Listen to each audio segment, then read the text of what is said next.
வணக்கம் பிரபுகளே, எப்படி நிலமாக இருக்கிறீர்களா? மீண்டும் ஒரு காணொலியில் உங்களை சந்திப்பதை மட்டும் மகிழ்ச்சி கொள்கின்றேன். பிறந்திருக்கின்ற பொழுது நல்ல பொழுதாக இருக்க வேண்டும் என்று எல்லோருக்கும் பொதுவான இறைவனை பிரார்த்தித்துக் கொண்டு இன்றைய காணொலிக்குள் வரலாம் என்று இருக்கின்றேன். பெரும் பரபரப்போடு எதிர்பார்க்கப்பட்ட நாமல் ராஜபக்சவின் உரை அங்கே ரத்து செய்யப்பட்டிருக்கிறது.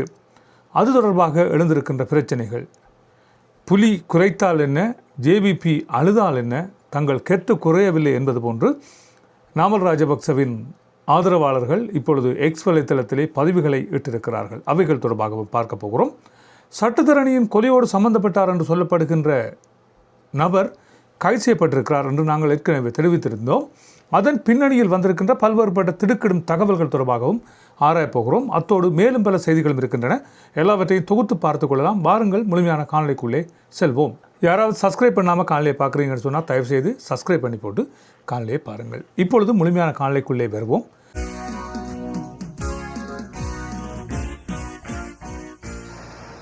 என்னவென்று சொன்னால், உங்கள் பலருக்கு இந்த நாமல் ராஜபக்ச லண்டன் பயணம் பற்றி நேற்றைய தினம் தெரிவித்திருந்தேன்.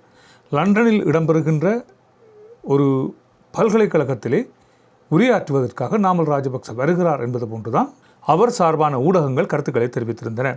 உண்மையில் பார்க்க போனால் புலம்பெயர்ந்த நாட்டில் இருக்கின்ற புலம்பெயர்ந்த தமிழர்களுக்கு என்று சொல்லி ஒரு மரியாதை இருக்கிறது. அவர்கள் ஒரு சில காரியங்கள் அவர்களால் செய்ய முடியும் என்று நம்பப்படுகிறது. அப்படி இருக்கின்ற இந்த சந்தர்ப்பத்தில் 2 பெரும் பல்கலைக்கழகங்களிலே இவர் உரையாற்றப் போகிறார் என்றுதான் ஆரம்பத்திலே கருத்துக்கள் தெரிவிக்கப்பட்டிருந்தன. ஒன்று கேம்பிரிட்ஜ், மற்றது ஆக்ஸ்போர்ட். இரண்டிலுமே இவர் உரையாற்றப் போகிறார் என்பது தொடர்பாக, அந்த யூனியனிலே இவர் உரையாற்றப் போகிறார் என்பது போன்றுதான் கருத்துக்கள் தெரிவிக்கப்பட்டிருந்தன. அதாவது அதை பெரும் ஊடக விளம்பரமாக மஹிந்த ராஜபக்ச தரப்புகள் அவற்றை வெளியிட்டிருந்தன. உங்கள் பலருக்கு ஞாபகம் இருக்கலாம், இந்த இந்தியாவினுடைய சுதந்திர தினத்திலே நாமல் பங்கு பெறப் போகிறார் என்று அவர் மோடிக்கு அருகே இருந்து உரையாற்றப் போகிறார் என்பது போன்றுதான் ஆரம்பத்திலே கருத்துக்கள் தெரிவிக்கப்பட்டிருந்தன. ஒரு பெரும் நாடு இந்தியா நாமல் ராஜபக்சவை அழைத்திருக்கிறது. ஜனாதிபதி அன்றகுமார் திசாநாயக்காவை அழைக்காமல் நாமல் ராஜபக்சவை அங்கே அழைத்திருக்கிறார்கள் என்பது போன்றுதான் அவர்கள் பெரும் விளம்பரம் செய்யப்பட்டது. இந்தியாவுக்கு சுதந்திர தின நிகழ்விலே கலந்து கொள்வதற்காக நாமல் பயணமாகிறார், நாமலை அழைத்திருக்கிறார்கள். அதாவது முன்னாள் ரக்பி வீரரும் விளையாட்டுத்துறை அமைச்சருமாக இருந்த நாமல் ராஜபக்ச இப்பொழுது இந்தியாவுக்கு அழைக்கப்பட்டிருக்கிறார் என்று பெரும் விளம்பரம் செய்யப்பட்டிருந்தது. ஆனால் அவர் சென்ற பிற்பாடு தான் தெரிந்தது அவர் போயிருந்தது ஒரு தனியார் பல்கலைக்கழக நிகழ்வுக்கு என்பதாக தெரிந்திருந்தது. அவ்வாறான ஒரு செயற்பாடு தான் லண்டனிலும் இடம்பெறப் போகிறது என்று எதிர்பார்த்திருந்த இந்த வேளையிலே 2000க்கும் மேற்பட்ட மின்னஞ்சல்கள் அனுப்பப்பட்டிருக்கின்றன இங்கிருக்கின்ற இந்த கேம்பிரிட்ஜ் மற்றும் ஆக்ஸ்போர்ட் பல்கலைக்கழகங்களுக்கு இவரது உரையை தடை செய்ய வேண்டும் என்பதாக. புலம்பெயர்ந்த தமிழர்கள், புலம்பெயர்ந்த அமைப்புகள், புலம்பெயர்ந்த இளையோர் ஒன்றியம், இப்படி பல்வேறுபட்ட அமைப்புகள் இவற்றை அனுப்பியிருந்தார்கள் என்று சொல்லப்படுகிறது. நாமல் ராஜபக்சவுக்கு ஆதரவாக எந்த ஒரு இமெயிலும் அவர்களது மெயில் ஐடிக்கு வரவில்லை என்று தெரிவிக்கப்பட்டிருக்கிறது. ஒருவேளை இந்த மெயில் ஐடிக்கு ஏதாவது இமெயில் அனுப்பப்பட்டிருந்தால் அது தொடர்பாக அவர்கள் பரிசீலித்திருப்பார்கள். ஏனென்று சொன்னால், ஓகே 2000 வந்திருக்கிறது, ஒரு 500 அல்லது ஒரு 20 வந்திருந்தால் கூட அவர்கள் 20 இந்த உரை இங்கே இடம்பெற வேண்டும் என்று பலர் விரும்புகிறார்கள், எனவே இவற்றை ஒருமுறை பரிசீலிப்போம் என்று அவர்கள் பரிசீலனைக்கு எடுத்திருப்பார்கள். ஆனாலும் இவை யாவும் நடைபெறவில்லை என்று இப்பொழுது தெரிவிக்கப்பட்டிருக்கிறது. முன்னதாக கேம்பிரிட்ஜ் பல்கலைக்கழகம் இவரது உரை தொடர்பாக அதை ரத்து செய்கிறோம் என்று அறிவித்திருந்தது. அதன் பிற்பாடு ஆக்ஸ்போர்ட் யூனியனும் இவர் அங்கே உரை நிகழ்த்த வேண்டாம் என்று இப்பொழுது அறிவித்திருக்கிறது. இப்பொழுது என்ன செய்திருக்கிறார்கள் என்றால், இவரை அழைத்து வந்த மஹிந்த ராஜபக்சவின் ஆதரவு கும்பல்கள் இப்பொழுது மதுபான போத்தல்கள் மற்றும் விருந்துபசாரங்களிலே நாமல் கலந்து கொள்கின்ற பல்வேறு புகைப்படங்களை சமூக வலைத்தளத்திலே போட்டு அதன் கீழ் எழுதி வருகிறார்கள். புலி குறைத்தால் என்ன, ஜேவிபி அழுதால் என்ன, எங்கள் கெத்து குறையவில்லை என்பது போன்று அவர்கள் படங்களை சமூக வலைத்தளங்களிலே பரப்பி வருகிறார்கள். அது தவிர இவற்றின் பின்னணியில் யார் இருந்திருக்கிறார்கள் என்று பார்க்கின்ற வேளையில் மலிந்த ராஜபக்ச என்று சொல்லப்படுகின்ற ஒரு நபர் இந்த கேம்பிரிட்ஜ் ஆக்ஸ்போர்ட் பல்கலைக்கழகங்களுக்கு ஒரு விண்ணப்பத்தை விண்ணப்பித்திருக்கிறார். அதாவது இலங்கையினுடைய மிகச்சிறந்த ரக்பி வீரரும் முன்னாள் விளையாட்டுத்துறை அமைச்சரும் மஹிந்த ராஜபக்சவின் மகனுமாகிய நாமல் ராஜபக்ச இந்த இடத்திலே, அதுவும் சிங்கள மக்களுக்கு ஒரு உரை நிகழ்த்த வேண்டும் என்பதாக இவர்களின் கோரிக்கை ஏற்றுத்தான் கேம்பிரிட்ஜ் ஆக்ஸ்போர்ட் பல்கலைக்கழகங்கள் இந்த கோரிக்கையை ஏற்றிருந்தன என்று இப்பொழுது தெரிவிக்கப்பட்டிருக்கிறது. அதாவது நீங்கள் யார் வேண்டுமானாலும் அந்த மண்டபங்களை வாடகைக்கு எடுத்து அங்கே நிகழ்வுகளை நடத்தி கொள்ள முடியும். அந்த பல்கலைக்கழகங்களுக்கு நீங்கள் இமெயிலோ அல்லது ஒரு விண்ணப்பத்தையோ அனுப்பி இவ்வாறு எங்கள் மக்களை நாங்கள் சந்திக்கப் போகிறோம், அதற்கு எங்களுக்கு ஒரு இடம் தேவை என்பது போன்று தெரிவித்தால் அவர்கள் அவற்றை ஒதுக்கி தருவார்கள். அது தவிர அங்கே வெள்ளையர்களுக்கு யாரும் உரை நிகழ்த்துவதற்கு இவர்களை அழைக்கவில்லை என்றும் தெரிவிக்கப்பட்டிருக்கிறது. அதாவது ஒரு வயதிலே மிக குறைந்தவர், பல்வேறுபட்ட குற்றச்செயல்களோடு சம்பந்தப்பட்டவர் என்று சொல்லப்படுகின்ற ஒருவர், பல்வேறுபட்ட விசாரணைகளுக்கு சென்று வருகின்ற ஒருவர், வசீம் தாஜுதீன் கொலையோடு சம்பந்தப்பட்டார் என்று சொல்லப்படுகின்ற இவர், கிரீஸ் கட்டிடம் என்று சொல்லப்படுகின்ற அந்த கட்டிட ஊழலிலே பல்வேறுபட்ட நிதிகள் மோசடி செய்யப்பட்டிருக்கின்றன என்று சொல்லப்படுகின்ற நாமல் ராஜபக்ச எவ்வாறு ஒரு மேலத்தைய நாட்டிற்கு, அதுவும் வெள்ளையர்களுக்கு அறிவுரை கூறுவதற்கு அழைக்கப்படுவார் என்பது போன்றுதான் இப்பொழுது கருத்துக்கள் முன்வைக்கப்படுகின்றன. இப்பொழுது இருக்கின்ற கருத்துக்களின்படி இந்த 2000 இமெயிலும் புலம்பெயர்ந்த தமிழ் மக்களால் அனுப்பப்பட்டிருக்கிறதா என்றால் இல்லை, அதில் சரித்திரவாசி புலம்பெயர்ந்த சிங்கள மக்களால் அனுப்பி வைக்கப்பட்டிருக்கிறது. இவர்களை சிங்கள மக்களும் விரும்பவில்லை என்பது போன்றுதான் இப்பொழுது கருத்துக்கள் முன்வைக்கப்படுகின்றன. அது தவிர நாமல் ராஜபக்ச இவ்வாறு வெளிநாட்டுக்கு உரையாற்றப் போகிறார் என்று அவர்கள் போட்டிருக்கின்ற அந்த பதிவுகளுக்கு கீழ் பார்த்துகின்ற கொமெண்ட்ஸுகளை வாசித்தால் அதிலே சிங்கள மக்களும் இவரை திட்டி தீர்த்து கொண்டிருக்கிறார்கள். இவர் என்ன புத்திமதியை சொல்லப் போகிறார் ஆக்ஸ்போர்ட் மற்றும் கேம்பிரிட்ஜ் பல்கலைக்கழகங்களுக்கு வந்து என்பது போன்று அவர்கள் இப்பொழுது கருத்துக்களை தெரிவிக்க ஆரம்பித்திருக்கிறார். உண்மையிலேயே ஒரு புத்தி சொல்பவர் அல்லது ஒரு நாட்டுக்கு அறிவுரைக்கு அளிக்கின்ற ஒருவர் மிகுந்த அறிவு மிக்கவராகவும் ஒரு புத்திஜீவியாகவும் இருக்க வேண்டும். அப்படி இருக்கின்ற ஒருவரைத்தான் அந்த நாடு அழைத்து அவரிடம் இருக்கின்ற திறமைகளை தன்னகத்தை பெற்றுக்கொள்ளும்.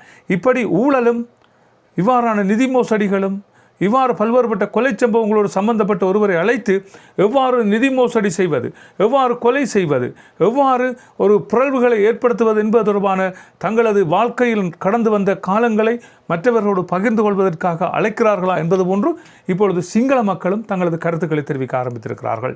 இப்பொழுது இவர்கள் என்ன செய்ய போகிறார்கள் என்று சொன்னால், இங்கிருக்கின்ற ஒரு சில சிங்கள மக்களை அழைத்து ஒரு மண்டபத்தை வாடகைக்கு எடுத்து அங்கே நாமல் ராஜபக்ச உரை நிகழ்த்த போகிறார் என்று தெரிவிக்கப்பட்டிருக்கிறது. அது தவிர இங்கிருக்கின்ற புத்த கோயிலுக்கு சென்று இவர் வழிபட்டிருக்கிறார்கள் என்றும் தெரிவிக்கப்பட்டிருக்கிறது.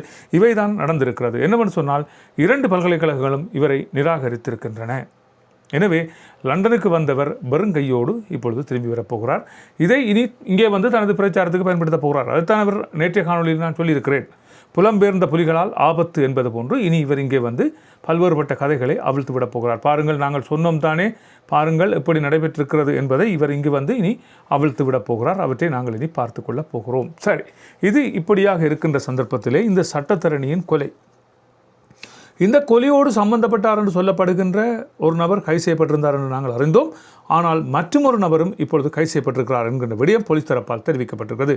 கைது செய்யப்பட்டிருக்கின்ற இந்த நபருக்கும் இந்த கொலையை திட்டமிட்டு செய்தார் என்று சொல்லப்படுகின்ற நபருக்கும் என்ன தொடர்பு என்று பார்க்கின்ற வேளையில் இருவருமே இராணுவத்தில் இருந்திருக்கிறார்கள்.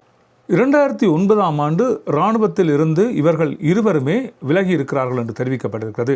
கரந்தனிய சுத்தா என்று சொல்லப்படுகின்ற இந்த கொலையை வழிநடத்திய அந்த நபரும் இராணுவத்திலே இருந்து அவரும் விலகி இருக்கிறார் என்று சொல்லப்படுகிறது. இப்படி இருக்கின்ற சந்தர்ப்பத்தில் விலகிய இவர்கள் இருவரும், ஒருவர் பாதாள உலக குழுப்பக்கம் சென்றிருக்கிறார், மற்றவர் சிறிய சிறிய ஆட்களை மிரட்டி பணம் பெறுவது, வீடுகளில் களவெடுப்பது போன்ற செயற்பாடுகளிலே மற்ற நபர் ஈடுபட்டிருக்கிறார். அவருடைய பெயர் சுனில் ரஞ்சித் என்று தெரிவிக்கப்பட்டிருக்கிறது. எனவே இவர்கள் இருவரும் மீண்டும் எப்போது சந்தித்திருக்கிறார் என்று சொன்னால், இந்த சுனில் ரஞ்சித் ஒரு குற்றச்செயலோடு சம்பந்தப்பட்டு இவர் மீண்டும் ஜெயிலுக்கு போயிருக்கிறார். ஜெயிலுக்கு போன வேளையில் அங்கே வந்து இந்த பிரபல பாதாள உலக குழு நபர் என்று சொல்லப்படுகின்ற கரந்தனிய சுத்தாவை அங்கே சந்தித்திருக்கிறார். சந்தித்த வேளையில் இவரை பிணையில் எடுப்பதற்கு பணம் இல்லாமல் இருந்திருக்கிறது. எனவே அவற்றுக்குரிய பணத்தினை என்ன செய்திருக்கிறார் என்று சொன்னால் இந்த கரந்தனிய சுத்தா அவருக்கு கொடுத்திருக்கிறார்.